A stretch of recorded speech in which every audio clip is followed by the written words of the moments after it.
ఎప్పుడు కేసీఆర్ బలైన పడతాడో, ఎప్పుడు కేసీఆర్ పతనం అవుతాడో విద్యార్థులను రెచ్చగొట్టి వాళ్ళని సావగొట్టి వాళ్ళ శవాల మీద పార్టీని బతికించుకోవాలని ఈ సన్నాసోడు విద్యార్థుల శవం కోసం ప్రయత్నం చేస్తున్నాడు. ఆనాడు 6 అడుగులు ఉన్నాడు 100 రూపాయలు పెట్టి లీటర్ పెట్రోల్ తెచ్చుకుండు, కానీ 10 పైసలు పెట్టి అగ్గిపెట్టే తెచ్చుకోలే. పెట్రోల్ డ్రామాతో హరీష్ రావు డ్రామా ఆడితే ఇది నిజం అనుకొని శ్రీకాంతాచార్య అని పేదోళ్ళ బిడ్డ పెట్రోల్ పోసుకొని తెలంగాణ ఉద్యమంలో ప్రాణ త్యాగం చేశాడు. అక్కడి నుంచి ఈశాన్ రెడ్డి, వేణుగోపాల్ రెడ్డి, కానిస్టేబుల్ కిష్టయ్య, యాదయ్య ఇట్లా వందలాది మంది పిల్లలు ప్రాణాలు తీసుకున్నారు. కానీ కేసీఆర్ కుటుంబంలో ఒక్కరన్నా చచ్చిపోయినానే ఎన్నడనా? మళ్ళీ ఇప్పుడు అదే మోతీలాల్ అని ఒక లంబాడి బిడ్డను ఇవాళ రెచ్చగొట్టి దీక్ష కూసబెట్టారు. ఇంకొక బక్క జడ్సన్ అని ఒక దళితుని దీక్ష కూసబెట్టారు. ఇవాళ ఇంకో కోచింగ్ సెంటర్ ఆయన దీక్ష కూర్చున్నాడు. ఎందుకు మోతీలాల్ కూర్చోవాలి, ఎందుకు బక్క జడ్సన్ కూర్చోవాలి?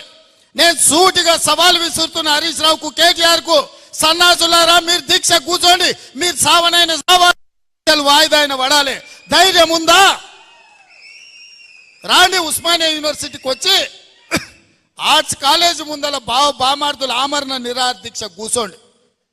గ్రూప్ 1 పరీక్షలు, గ్రూప్ 2 పరీక్షలు, గ్రూప్ 3 పరీక్షలు, డిఎస్సి పరీక్షలు వాయిదానన్న పడ, లేకపోతే మీ ప్రాణాలన్న పోవాలి అనే నినాదంతో మీరు ఆర్ట్స్ కాలేజ్ ముందల దీక్ష చేయండి. మేము కాపలా ఇస్తాం, మిమ్మల్ని ఎవ్వడు ఆపడు, సూతం ఎన్రోల్ చేస్తారు. మీరిద్దరు నిజంగానే పరీక్షలు వాయిదా వేయాలంటే, మీ వాటిలో బలం ఉంటే, ఈ తెలంగాణ కోసం సావు నోట్ల తలకాయ పెట్టినని సన్నాసి కేసీఆర్ చెప్పేది నిజమే అయితే, ఇక ఆయన కంటే వయసు మీద పడ్డది లేవలేనోడు, అసలే కాలు ఇరిగింది, ఆయనను వదిలేయండి. కానీ మీరిద్దరు బావబామర్దులు బిల్లా రంగాలు రాండి ఆర్ట్స్ కాలేజ్ ముందల. మా ఎన్ఎస్యుఐ యూత్ కాంగ్రెస్ కార్యకర్తలు కంచేసి కాపాడతారు మిమ్మల్ని. పరీక్షలు వాయిదా పడే వరకు మీరు నిరాహార దీక్ష చేయండి ఆర్ట్స్ కాలేజ్ ముందల. అది మాత్రం చెయ్యరు. పొద్దుటిపూట తింటారు, రాత్రిపూట తాగుతారు, మీరు మాత్రం సంతోషంగా ఉండాలా? పేదోళ్ళ పిల్లలు దీక్షలతోటి, ఆమరణ నిరాహార దీక్షలతోటి పేదోళ్ళ పిల్లల ప్రాణాలు బలి ఇవ్వడానికి అలా బావబామర్దులు ఇద్దరు కలిసి కుట్ర చేస్తారు.